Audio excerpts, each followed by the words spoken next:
All right, guys, we got a lot to cover in this video. Deliveries, detailed deliveries, some news on the ET5, infrastructure update. NIO made it on BBC. Lots of cool stuff. So first off, let's start off with infrastructure. So for the month of November, NIO has deployed 29 stores. All right, so that includes 3 NIO houses, 13 NIO spaces, and 11 service centers, including 6 abroad in Europe, and 2 delivery centers, 138 swap stations, which averages out to about 4.45 swap stations a day. So you can tell the NIO's really speeding up on infrastructure deployment. And you guys are thinking, where are the big losses coming from? There you go. Each swap station can cost anywhere around 1.5 million RMB. So that's a lot of money every single day to swap stations. Obviously, it's worth it in the long run. All right. This is why partners are coming in. They like these swap stations.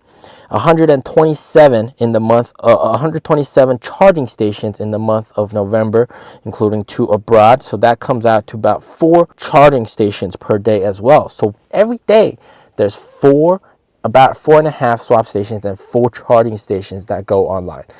Crazy infrastructure deployment, absolutely nuts.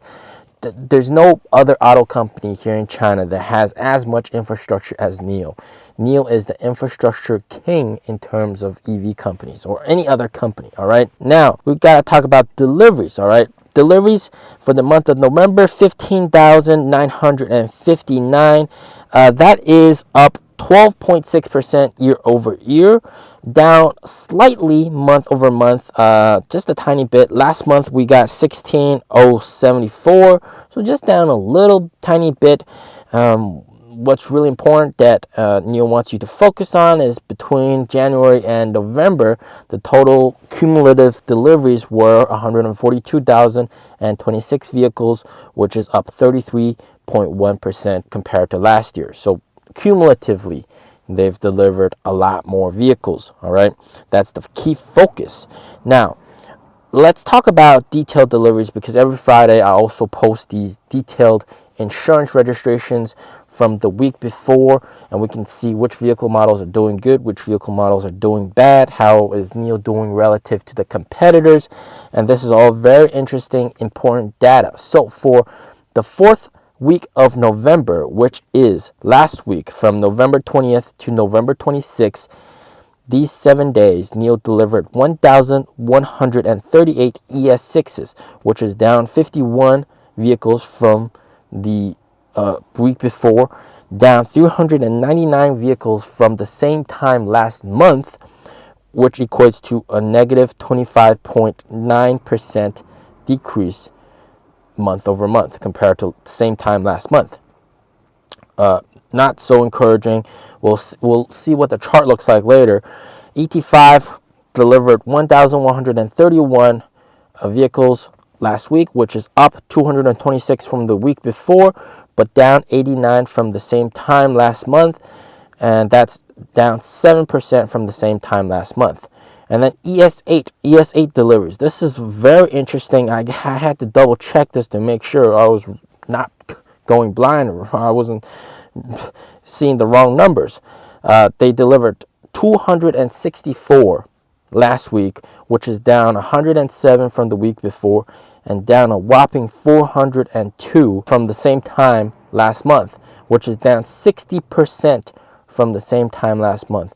Could this possibly be because there's lots of MPVs coming to the market, Xpeng's X9, Li Auto's Mega?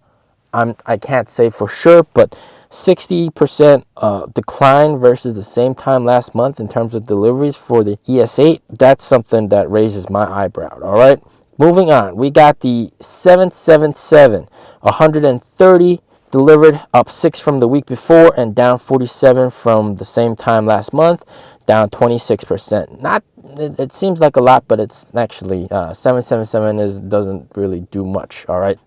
Next we got the EC6. EC6 is actually quite good. 587 delivered. That is up 177 from the week before, but down 180 from the same time last month, which is down 23% compared to the same time last month. Plot that all on a chart. This is what it looks like. You can tell clearly that EC6 is climbing up, ET5T is climbing up, and E777 just chugging along. ES8 is climbing, going down. ES6 is also just not doing much. All right, I think this is pretty concerning in my opinion. But one thing to notice, and this is where I'll plug in the other news, is ET5 actually just came out with the EP race mode for the ET5 and ET5T, which is a super cool mode. I can't believe it. It looks so nice. The dash changes color, the screen changes color. You got all different racing metrics to look at, and you have customization. You can turn ESC off, traction control off, do drifting, do all sorts of cool stuff, and basically you have total control over the car and how you want to drive the car. Basically, if you want to go crazy, go all out with it, you can do that. You can turn off the front motors, etc. Very nice. I really love this. It makes me want to get an ET5. I mean, like, honestly, that looks amazing. The problem is it going to come to the other vehicle models? The ES6, the EC6, the EC7, the EC7, which I think is, you know, my favorite car, the EC7. I don't know, maybe. I hope it comes out. I'm sure a lot of these vehicle owners with the higher end vehicle models are jealous of the ET5. They want the EP mode on their car as well. That's very nice. But yeah, that's very nice that NIO's doing that. You know, in terms of performance, you know, NIO has 3.8 seconds, 0 to 100 on the ET5. Pretty fast. I've done an acceleration video in the past. Very fast car. But in terms of these days, you know, it does get overshadowed by the more flashy 2.8 seconds acceleration and all that kind of stuff, like with the Zeekr 007. You know, it's good that NIO's come out with this to reinvigorate ET5 sales. Very good. Moving on, we got to look at competitors. Are they also declining in terms of deliveries? Zeekr, last week, they delivered 1,260 vehicles, which is up 90 from the week before and up 26 from the same time last month, up 2%. The BMW i3 is, they delivered 1,554, which is up 350 from the week before and up 303 from the same time last month, up 24% from the same time last month. And then we got the BMW iX3 delivered 800 exact to the dot, which is up 179 from the week before and up 212 from the same time last month, equating to a 36% increase compared to the same time last month. One thing I wanted to point out in terms of NIO's sales is the total SUV sales for NIO.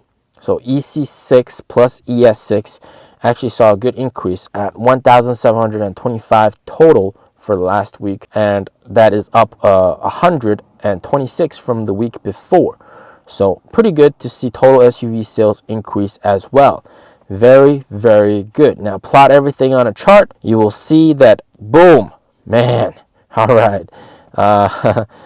Pretty dramatic boost in the BMW's numbers.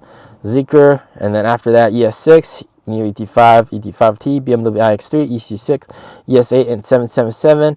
But if you have the total number of SUV sales, then of course NIO is still way ahead in terms of total SUV sales. Now, market share wise, in terms of that single week, NIO had 47% market share compared to the other two competitors, with BMW at 34% and Zeekr at 18%. Cool. Now, what is the BBC News? Well, brother Joe, which is the NIO owner of 23 NIOs, he actually went on BBC and he was able to give a short talk about the whole entire NIO ecosystem and briefly tell people about battery swap, which is very good segment. And I'll share a clip of this right here. You can tell, very nice. And I've actually made several videos with him, this is definitely very good promotion, I think. And I wish that they went into more detail about NIO and NIO's ecosystem, perhaps like NIO houses, the upgradability factor of the swap stations and all that kind of stuff. That would have been really nice. But it's very nice that he got featured on this BBC video. And what's even more cool is that I've actually done many videos with him in the past, and I'll link all of them over here for you guys to watch if you guys want to see more of him. And he's very insightful. He knows all the details of NIO, down to the supplier, down to like the LiDAR mechanism and everything, every nitty gritty detail. And he is good friend with the CEO, so he knows a lot of information. All right, so click on any one of these videos to see more of him. A very insightful and smart guy. As always, stay safe, stay healthy. Peace out.